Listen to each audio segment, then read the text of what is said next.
Merry Christmas, everybody. Merry Christmas! Merry Christmas. This is the open city alternative to the Queen's speech. You're probably sitting at home thinking, should I watch the Queen's speech? No, you shouldn't. You should be right here with Merlin Fulcher, the acclaimed architectural broadcaster and journalist, for another urban cycling tour of London's architectural and design highlights. Hello to you in the comfort of your home. We're out here in the freezing cold. We're going to go on an adventure and we're going to try to find some architecturally interesting Christmas decorations. Right. There could be a lot of Christmas trees and other installations. Where are we starting, Finn? What is this place? This is Coldrops Yard. It's part of an enormous redevelopment of King's Cross, the area around King's Cross train station and St Pancras train station, led by a developer called Argent. And this particular bit of the puzzle was designed by Heatherwick Studio, the company set up by the global megastar now, Tom Heatherwick. Yeah. And it takes some existing sheds that once had industrial uses and then puts this kind of enormous swoopy roofy thing on them. But we're here to talk about Christmas decorations, really, because every year London commissions an amazing array of Christmas decorations by often some quite interesting designers, but no one ever critiques them. No one ever goes around and says, well, was that a good Christmas decoration or not? Was it money well spent? Did it successfully convey the meaning of Christmas and the spirit of festive goodwill, or was it just a sort of glittery bauble? Maybe glittery baubles are okay. So we're going to try and give a critique of Christmas decorations, starting here. All right, Finn, we're going to rate them on their civicness as well, yeah? We're going to give them 10 out of 10. So this one here, I've just read the sign. This is called a Terranium Tree, and it's in Coldrops Yard, and it's like a bunch of baubles suspended on some cables and some really, really shiny stainless steel. I hope this thing gets reused many, many times. It looks like quite a kind of intensive, energy-intensive and capitally intensive way of building something. But it's pretty cool. It reflects around everything a bit like the helmet that I'm wearing. I think it doesn't necessarily work that well with its surroundings. It doesn't really tell me a story other than kind of dazzling me. So no, it's just sort of pure glitzy, isn't it? It's sort of like vaguely tree-shaped, but very vaguely. Okay, well, we're going to leave that one behind. It didn't quite uplift Coldrops in the way we expected. The problem with doing an installation at Coldrops is it's such an extraordinarily bizarre bit of architecture in the first place that to compete with that is always going to be a difficult challenge. But we're now moving up to Granary Square, which is another part of this large redevelopment led by Argent. But the thing about Granary Square, where we're going, Granary Square is quite big, and it's modelled on Trafalgar Square. So when it was built, the idea was that this was a new civic space on the scale of Trafalgar Square. We're going to go to Trafalgar Square a bit later on, I hope, on our adventure looking for Christmas decorations. But in this one, whoa, there's a Christmas tree, or what is it? It's a kind of cluster of Christmas trees, or some kind of high-tech Christmas tree-like installation. This is an installation by Sam Jacobs Studio. He used to be part of a slightly larger architecture company called FAT, Fashion Architecture Taste. Now he runs his own practice. Often will be seen doing kind of buccaneering little installations or exhibition designs. As a contribution to Granary Square, what do you make of this piece by Sam? Well, I quite like it because I kind of buy into the architect's narrative. So he says that this is meant to reference a grove of trees rather than a single tree. This is supposed to be like an ancient Celtic meeting place around about Christmas time called a nemeton, and he's called this the Electric Nemesis. And so the idea is that it references the coming together of people, which is obviously what we do at Christmas. But obviously in this year, this sort of pandemic year where obviously things are a bit more muted than normal, people can't come together. So this kind of reminds us of why it's so lovely to come together. You can come here on your own, but think about all the people you might have been with. And also in this square as well. The square is a place for coming together. So I feel like this artwork really, it really uplifts the space that it's in, which is a stunning, amazing space. So I would give this one like 8 out of 10. 8 out of 10? 8 out of 10. So whereas the other one I'd say like 6, 7 out of 10, I would say 8 out of 10 for this one. Okay, what's the next stop? The next stop is the UCL quadrangle. We're going to go and check out, I think there's a Christmas tree hiding in there. We're going to see if we can get in and see that Christmas tree. Okay. We're probably about 5 minutes into our video alternative Queen speech. I wonder what the Queen's been saying in hers. She hasn't been rating the Christmas trees. Hopefully you're watching this because you absolutely love the amazing work that Open City does in opening up London's buildings during the annual Open House Festival, but also a new endeavour, which is bringing you the wonders of London. So we're going to cut down this street here. We're going to go to what I think is one of the most amazing interesting bits of London. It's called Somers Town, and it's a kind of forgotten bit of the capital. It's between St Pancras Station and Euston, but it has so much history. There's so much stuff that's worth discovering here. We're going to pass through it relatively quickly on the way to our next spot, but what's worth remarking is we're on this street and we're coming up to an area on the right of us that in the 19th century was known as the Polygon, and it had a lot of famous people that lived there. It was a kind of bourgeois district, and Mary Wollstonecraft, who was a feminist and writer, lived in the Polygon, a really amazing, beautiful building. And but also another really interesting author lived there, Charles Dickens. He lived there for a very brief while, and obviously Charles Dickens wrote The Christmas Carol and invented Scrooge and all of these wonderful characters. So here we really are in the kind of imagination space of that kind of literary Christmas moment. Anyway, the Polygon and all these sort of buildings around here, they basically became slums, and eventually they were pulled down. So what in the place of the Polygon is this building on the right, this big red thing, which is called Oakshott Court.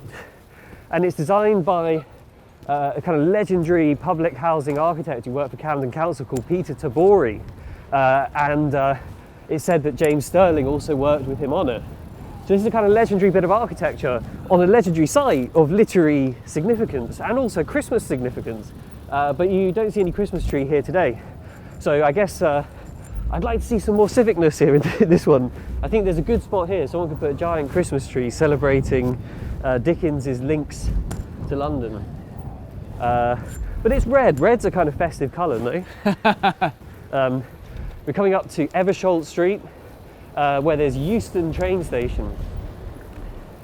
Do you like Euston train station, Finn? What do you think about it? Oh, I go back and forth. I think probably in the early days, when it was this sort of gleaming new modernist plaza, it was probably quite exciting. And at that point, they still had the famous Euston Arch, this extraordinary historic kind of processional arch, and they also had this amazing modernist big flat sunny plaza. And then what's happened over time, they got rid of this amazing historic arch, and they filled the plaza with kind of trash, with, like, you know, upper crust stalls. Upper crust is the worst. those kind of, like, I don't know, B-team concession stands that you get at train stations and transport hubs. Exactly. But it's like the last time anyone ate anything from there was in the 1990s. How on earth do they stay in business? And it just ruins the place. And actually, it's one of the things that is tricky about modernism. It's actually quite a fragile architectural style. If you muck around with it, you can really wreck what was quite a sublime moment just by bolting on too many kind of trashy takeaway stands. So creating like a really good bit of modernism is a bit like decorating a really good tree, Christmas tree. Like, it's totally fragile. Don't let the cat near it. You can mess it up.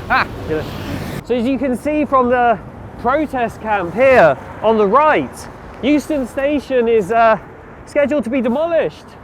So there's no Christmas decorations on this one. It's just a load of tents. I hope they're having a Merry Christmas in the tents. So the protest, this is about HS2, isn't it? Yeah. These guys are protesting the destruction of ancient woodland that will take place as a result of building the HS2 line. There's a few trees here. I hope those don't get demolished. They look nice. I'm sure these ones will be fine. They're the ones out in the countryside that are up for the chop. Yeah. But very difficult as an environmentalist. You want to be in favour of better train infrastructure, which is one of the crucial things that we need more of. I love trains. There's nothing better than travelling around on train. I really miss it. Absolutely. I'm looking forward to getting back in the train. But you also don't want to be chopping down the 1,000-year-old trees in order to make way for those trains. Yeah, think about the 1,000-year-old trees. You can't really replace it, can you? So it's kind of like it's rooted there. Yeah. And it's a really good bit of heritage. Okay, so we've got a green, and then we're going to turn right on the first right. Okay, so we're going to do a right here to try and get away with it. So we've gone away from the sort of busy world of Euston Road, and it's so quiet. We're now in the precincts of University College London. So University College London, it's a university, it's a place of imagination and excitement and learning. Did some reading about this one. Did you know it's the largest university in Britain? That it has 40,000 students. Wow. 40,000 students. That's extraordinary. I think that's amazing, that's really good. But then I didn't know that. Well, at UCL, they're not telling the world about their 40,000 students and how epically big it is. So we're in this kind of bookish world. On the left of us is the Bartlett School of Architecture. World famous School of Architecture. Some say the best. I wouldn't necessarily say that, but it's certainly a fascinating institution. Many amazing architects have studied there. You've got to go straight ahead here, Finn. What I would remark about it is that all the curtains seem to be down. And if I know one thing about architecture students, is they can make some really, really cool stuff. What's going on? Where's the Christmas tree made from laser cut bits of scrappy wood and plastic? What's going on? I'm going to give them the benefit of the doubt. I'm going to give them 1 out of 10 for their Christmas display at the Bartlett, because I feel like it's a kind of nod to the John Pawson-esque minimalism of everything just being creamy white. So you want to go left here and then left into the quadrangle, right? So we're sort of in the campus for UCL, and this is a place I have a lot of love for. I think it's a really beautiful campus. I think universities are great. Learning and going and studying is one of the most amazing things you can do with your life. So we're going to check out their Christmas offering. So we're going to just turn left here after this light. Leave your bike, I'll look after that. Thanks, guys. So here we are in UCL. UCL, the grandest university campus in London, I would say. And this is the quadrangle. So I'm going to try and show you what's going on. And you can see there's a Christmas tree. We love a Christmas tree. So it's here, it's right in the middle of the portico. So generally speaking, a portico is a good place to put that Christmas tree. And you can see that on all sides of this, you've got buildings on each side. So you've got some more trees here with purple and blue, which are really, really cool. I love those. And then you've got another tree there with nothing on it. And then you come back to this portico. And this is called the main building, also known as the Wilkins building. It's designed by William Wilkins, a really great architect who also designed the National Gallery.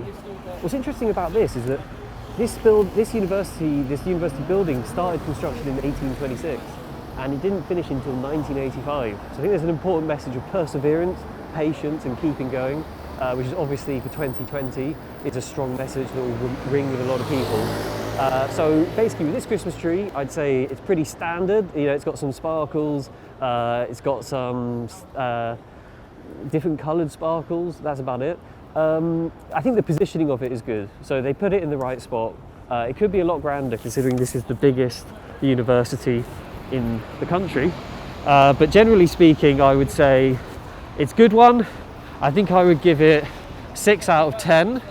And I think actually I like the trees. Because of these trees with these lights in, I'll give it 6.5 going on 7 out of 10.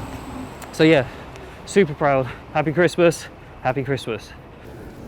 I think what I would have loved to see is if the architecture tutors or the art tutors had made the students a competition where they had to make baubles for it. And I could imagine this tree with showing off like the remarkable talent of the creative youngsters that study there. I think that would be beautiful. Absolutely. But I'm throwing down the gauntlet if you're listening, any UCL tutors. We'll see what they come up with next year. So this is Gower Street, and Gower Street in its time was a centre of intellectual brilliance. Here's the house of George Dance the Younger, an architect. I believe John Everett Millais lived here. Millicent Fawcett, we're going to turn left here, we're going to go on Mallet Street very briefly. So University College London is part of University of London. And University of London in the 1920s, they had this plan. They were going to build an epic university that would rival Oxford and Cambridge. Obviously this does rival Oxford and Cambridge, but it would be of a grand architectural scale. And they got an architect called Charles Holden to design the buildings. And Charles Holden, you probably encountered him every day if you live in London, because he designed the Northern Line tube stations. On the left, is the only bit of the giant University of London master plan that was completed in the 30s by Charles Holland. And there was supposed to Holden. be Charles Holden. Charles Holden, not Charles Holland, although maybe he will design an extension to this one day, I hope. But so Charles Holden, this is epic. It's like a grand vision of the future. It's possibly, I don't know, it looks a bit traditional. It also looks very modernist. It's a kind of weird mishmash. And the architect famously said that it wasn't traditional enough for the traditionalist or modernist enough for the modernist. So he was kind of left there on his own. Anyway, I like it. It's a cool building. It's got a cool library in it. But where's the Christmas tree, guys? Senate House. There's a really good spot where you could put a giant Christmas tree there. So 0 out of 10. 0 out of 10. It's got all of the civic stature and none of the festive fun. Yeah. Yes. Finn, are you impressed so far with the decorations you've seen? I think you're being a little generous. I think we should be a bit more skeptical. Ultimately, these are meant to be the best Christmas decorations in the world. This is not just sort of a bit of tinsel and fairy lights that you stick up, you know, grab out of the attic and whack on your tree. This is meant to be like, people have spent months designing and preparing and manufacturing and installing these, ready for this very special season. So, you know, we have to hold them to a high standard.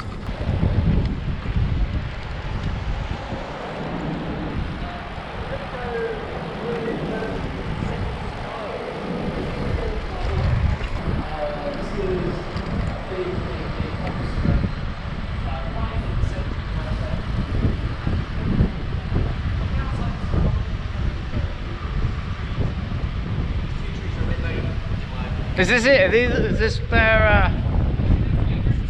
This is surprising because this is famously this is where Google have set up one of their principal offices. Well, exactly. You'd have thought that the power of Google, one of the largest, most valuable companies in the world, would have gone to town on Christmas trees. I think they're in the other one, but even so.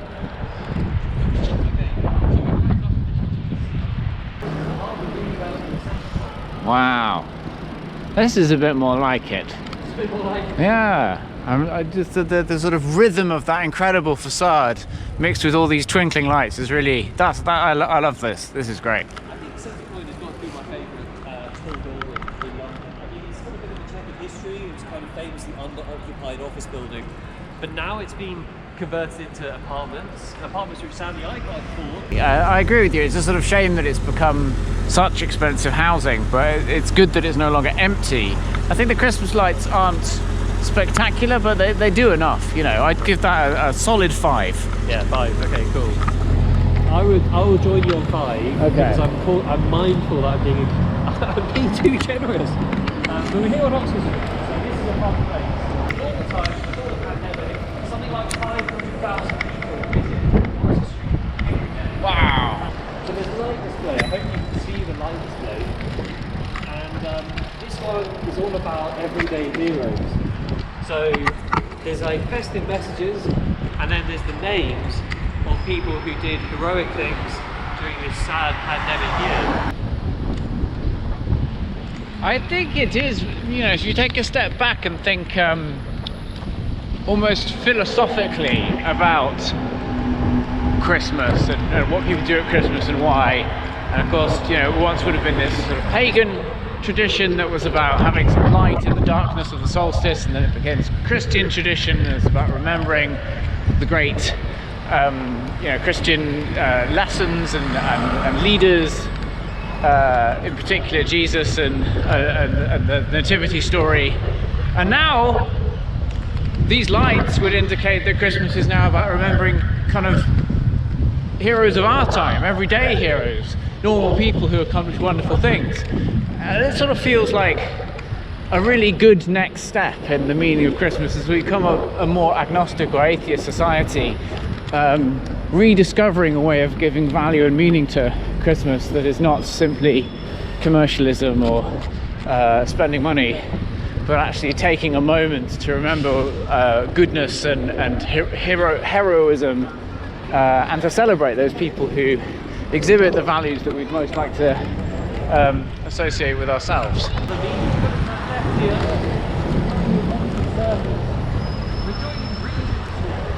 this is Regent Street. Regent Street has this kind of salubrious identity. It was created as a grand modernisation programme, a vision for the future. What happened is they drove a whole new street through medieval London. It's designed by John Nash, and it separated the kind of working class district of Soho on the left of us from the upper class district of Mayfair on the right of us. And famously it was stipulated that only high-end retailers could be here, so they couldn't be butchers or grocers or any of the kind of everyday trades that hold a town or village together. It had to be, you know, the kind of exquisite shoemakers and hat makers and silk dealers and so on and so forth. Yeah.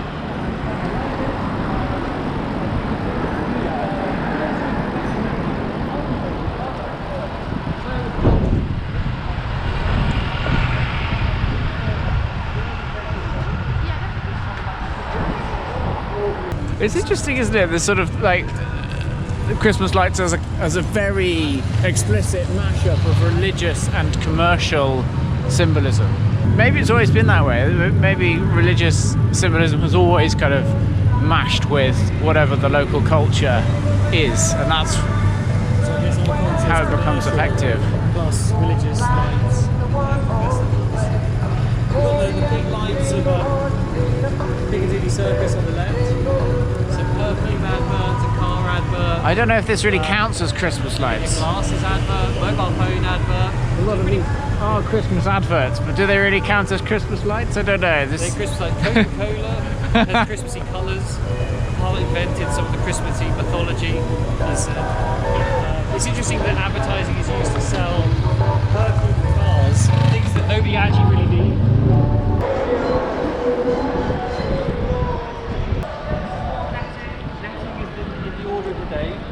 So we're just going into Chinatown now, one of the most enigmatic parts of central London.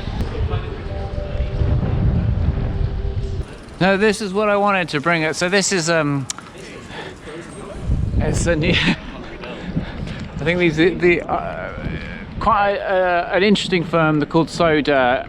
In this theatre, there's a whole chunk of not just the stage, but the audience that can rotate, which gives you an enormous number of configurations that you can play with as a theatre director. But I'm quite into this facade and this sort of mad neon installation at the top. Here we are. There's the fourth plinth. There's Nelson's column, flanked by lions. Well, this is the fourth plinth. This installation changes every year, every few months. This is their latest offering. So here we are in Trafalgar Square, centre of London, the official centre of London. I've not really been here much this year. I'm sure a lot of people watching haven't really been here much. So bringing you live from Trafalgar Square. It's really historic. You've got things like the National Gallery, designed by William Wilkins, the same person who did the UCL main building. You've got the St Martin in the Fields by John Gibb, who was like an amazing architect of his time. Camden House over there, South Africa House, and then Nelson's Column with these like lions around it, and then Whitehall going off there. Yeah. The fountains are designed by Edwin Lutyens, a famous architect. I did not know that. Famously, this Christmas tree is a gift from Norway to the people of Britain in recognition of mutual support during the Second World War.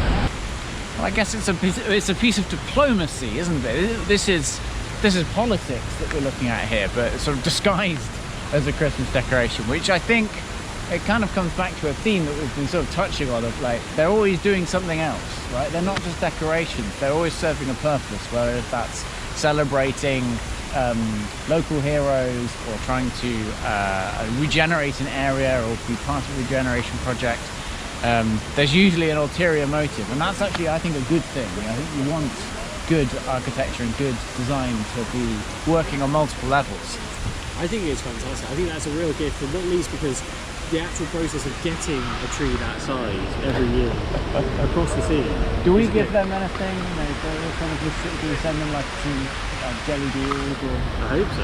Yeah, we'll bring some next time we go to Oslo. I'll bring some jelly deals. Okay, good. Bring them to the city hall. We'll to do our bit. And so it has these interesting lights, but apparently that's hung in the Norwegian way, with these like strands of light going down. Okay.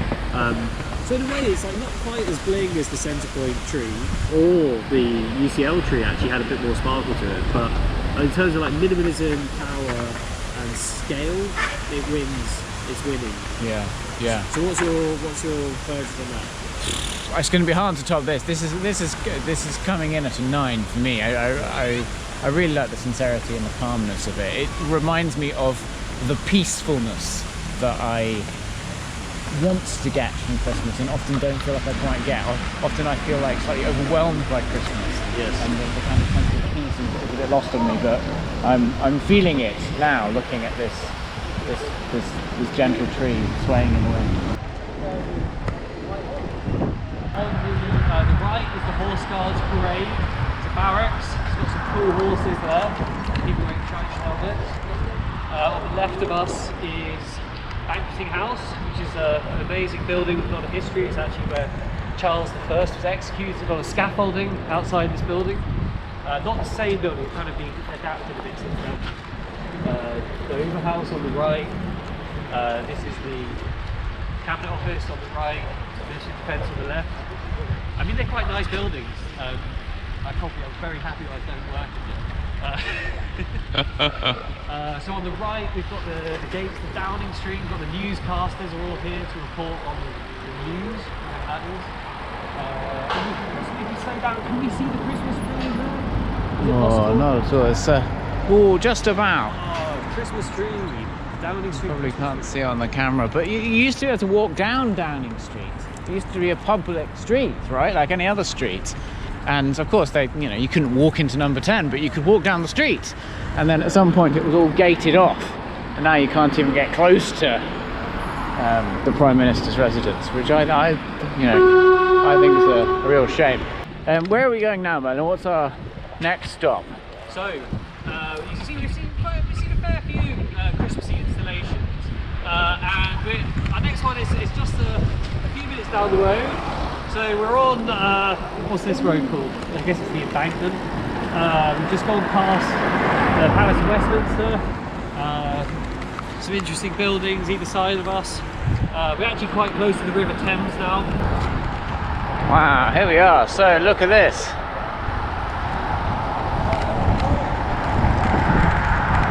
Here is the Thames.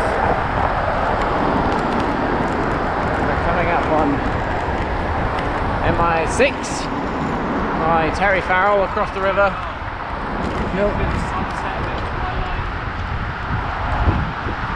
Millbank Tower to the right.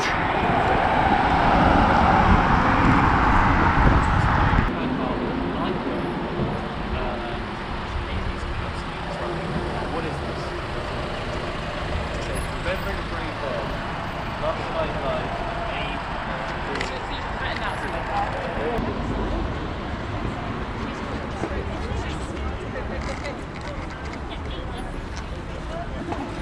Wow, this is it. I mean, people say that no one is interested in modern art. This is modern art, and look at this crowd. Yeah. On Christmas Day, they have flocked here to take photos of this art installation. And it's absolutely epic. So what can we see? We can see a big eye, we can see an ice cream, we can see Ganesh, we can see somebody playing a sitar, we can see a symbol of peace, we can see a unicorn with lights wrapped around it. Do you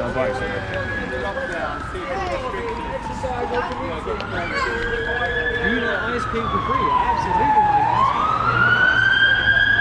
ice cream. He's with me. Do you have anything to say that you're working for? He doesn't have a press pass. Do you have a press pass? Well, not on me, no. I didn't know we'd be questioned. Yeah. No, I just wanted off. Just working with him of your displacement. Whoa! It's not a tree. It's not a tree, it's a tiger. It's a tiger. I don't know if you can even see it. It's the best tiger I've ever seen. I think the tiger on its own gets 10 out of 10. That is amazing. Tiger, 10 out of 10 for the tiger. Thank you very much, tiger. It's because in some ways, clearly Tate is co-opting the kind of aesthetic language of those kind of like large garish Christmas lights installations that people stick outside their front porch. Yes.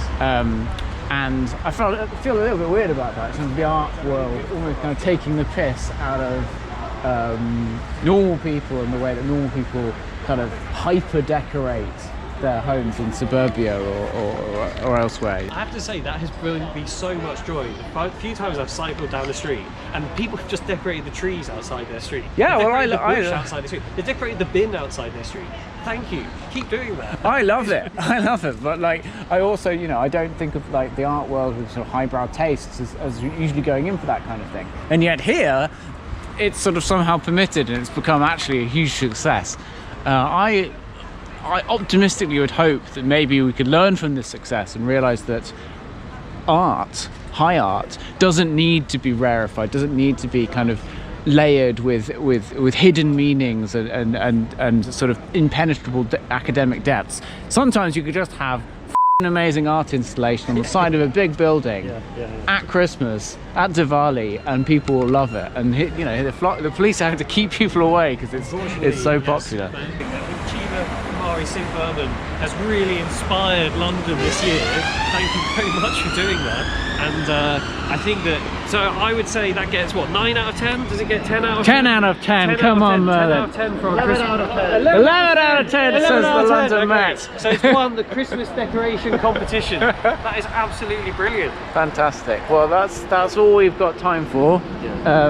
Merry Christmas. Thank you for joining us on our alternative Queen's Speech tour of the festive lights. Wishing you Merry Christmas. We're going to do this every year. We'll see who got like 6 out of 10 this year, who can maybe up it to an 8 or 9 next year. That would be the real test. I want to see architect and artist design baubles at UCL, and hats off to all the winners, which is obviously Tate Britain, Regents Street, Oxford Street's quite close, Sam Jacobs, Electric Nemesis. Yeah. So it's a beautiful thing. There's lots of things that you can go and enjoy sensibly and safely in small groups in line with all the regulations. But wishing you all a very Merry Christmas. Enjoy that turkey and veggie roast. Enjoy whatever else you're doing. Take care. See you soon. Bye. Goodbye.